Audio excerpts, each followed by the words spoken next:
want to start with this Eric Duhem tweet that burned my butt over the weekend. So yesterday, Quebec's College of Physicians issued a recommendation that children start wearing masks in public because, of course, there has been a surge in child respiratory infections. Right. And Eric Duhem tweeted out, décourageant, like discouraging. What's your response to that, Tom? Well, of course, one could always be hopeful and think that perhaps Eric Duhem was saying, oh, it's discouraging that there are so many respiratory viruses out there that we've got to protect our kids even more. But I have a sneaking suspicion that our Eric Duhem was saying, this is just awful. The government is, again, telling people what to do and telling them that their kids should be wearing masks. Today, even in Ontario, taking very much the same approach, saying everybody should be wearing masks when they're indoors. Now, it's interesting because the approach has changed somewhat, maybe to take into account the pushback from some people, but also maybe to make people responsible for their decisions. And the idea now is simply to say, you have enough information. We're going on 3 years of pandemic now. Don't talk to people if they're that close to you that you could pick up, the disease that way. Mm-hmm. And yes, if you're walking around in Carrefour Laval, put on your mask. I mean, it doesn't seem like too much to ask. And just with any doubt, of Eric Duhem's intentions. So that was yesterday. But then today he tweeted out something to the effect of like, some people are saying wearing a mask. Bring back mandatory mask mandates because there are a lot of children in emergency as we speak. And it's like, what argument are you trying to pick here? Yes, some people are saying bring back mask mandates because children are sick and in hospitals. How can that be a bad thing? It's classic of Eric Duhem when he realizes that he said something that people are correctly interpreting, and then he'll say, well, I'm just talking about the fact that this is in the news and whatever. So again, he's not being serious, and he's not being honest with people when he tries to change the subject like that or try to nuance what he's saying.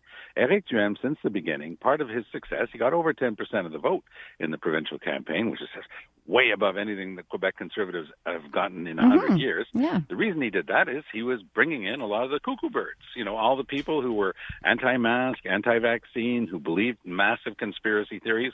But the ultimate irony, of course, he got his comeuppance last week because the really cuckoo of the kookiest now are angry at him because they say that he sold out. Right. He doesn't realize that there was a conspiracy to steal the election from them. You did know that there was a conspiracy on October 3rd. Well, if you don't, then you're part of the conspiracy, Natasha. Yeah, of course. I think it's just frustrating. I mean, you can't have it all. And I feel like that's what he's trying to do. He's like, no, wait, come back, crazy people.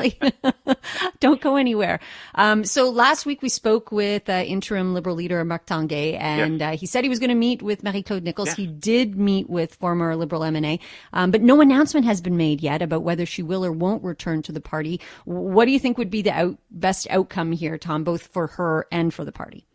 Well, something interesting happened because what Tanguay did do this afternoon through one of his spokespersons, he put out the definitive list of the officers. So people like Enrico Ciccone, for example, are still there front and center, taking up the lead role that they had at the time when Ms. Nichols was booted out of caucus. Because it was interesting. At the time, Dominica Anglade had said, hey, don't get this wrong. This isn't just me acting on this.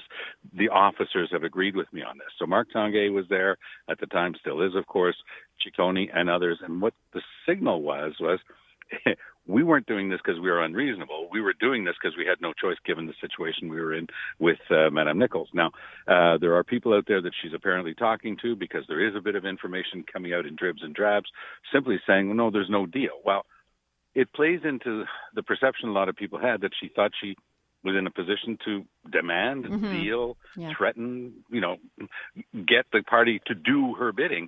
She wanted something for herself. It was an important role. It's being promised to somebody who would become the first black person to ever occupy one of those deputy speaker positions at the National Assembly. Symbolically, it's important. And for the Liberal Party, it's important. And, of course, for Franz Benjamin, it's important. So I don't know if Ms. Nichols is still holding out that she's going to hold her breath until she turns blue unless she gets this. Or maybe she'll come back, in honor and discretion and just say, okay, I want to be part of this team. That's clearly what they were hoping they would get out of her. But from all the information I've been able to get so far, they haven't got that deal with her yet. Well, and I mean, I get that they want every seat possible, but by the same token, there seems to be something kind of toxic going on there. there's something very difficult going on, clearly.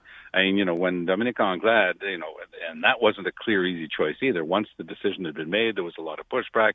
She said, okay, maybe this went too quick and too far, and she held out her hand. She held out an olive branch to Ms. Nichols, and the answer that she got was a flurry of insults back from Ms. Nichols. So, I mean, I think that enough's been said, but looks like her 15 minutes of fame is going into double overtime. Extended, and we'll see how it ends. Yeah, indeed. It'll be interesting to see. Okay, so the headline in the Journal de Montréal says that Air Canada wants absolutely nothing to do with Bill 101. And then the story that follows is that Air Canada has chosen to not enroll in the Quebec Francisation program. So what is really going on here? And is this going to be bad news in terms of language battles between Ottawa and Quebec all over again? Well, I always say that Air Canada is simply one of the best airlines in the world, and believe me, I have traveled a lot in my life, and I honestly believe that the people who work on the planes, work at the airports, and work for Air Canada are simply the best.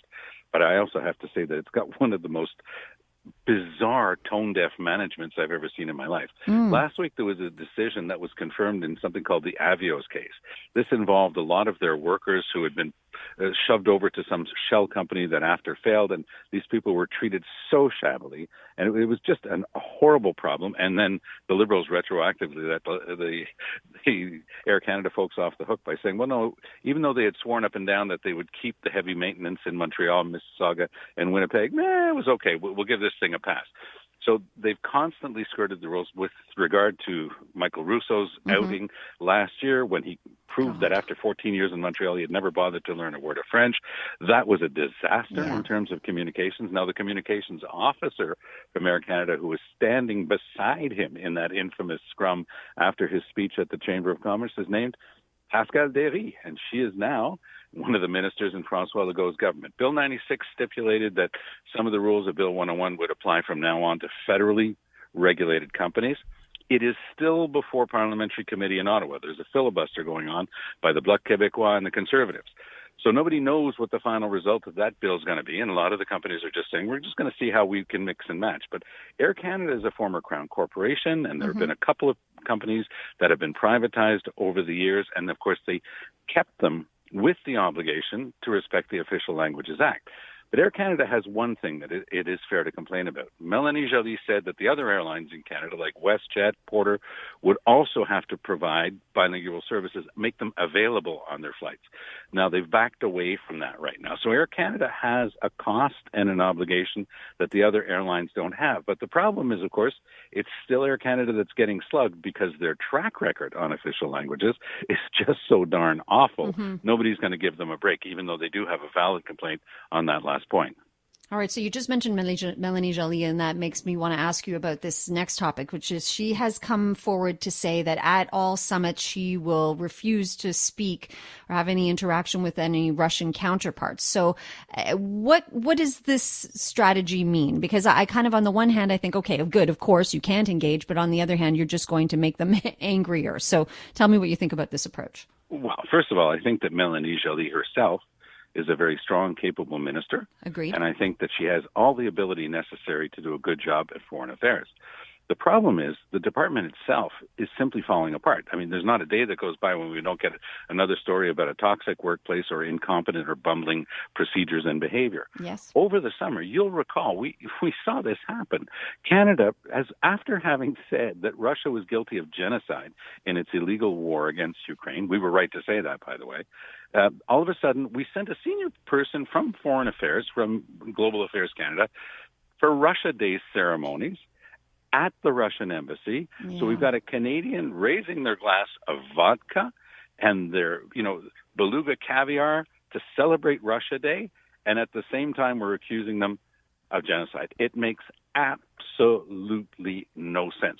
We lifted the sanctions against Russia so that these turbines, these gas turbines that were being fixed up here, we were able to send them back supposedly to help Germany.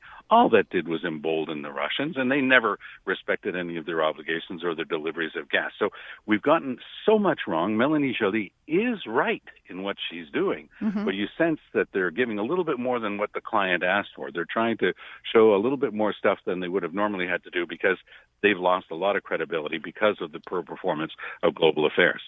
All right. Yeah. And I just kind of feel like when you make statements like just do it is kind of how I see it. Like, don't make a statement that this is what I'm going to do. Just don't do it and be subtle about it. I mean, the right to do it. A little bit more, I strong agree. positioning from Trudeau and from Joly in the past week. They had a very strong statement on China as well. So, I mean, it's welcome to see, because, again, you're not going to get anything like that out of global affairs. What it is essentially, Natasha, is a signal that the political side of government is taking over from the bureaucratic side, because global affairs is really a basket case right now.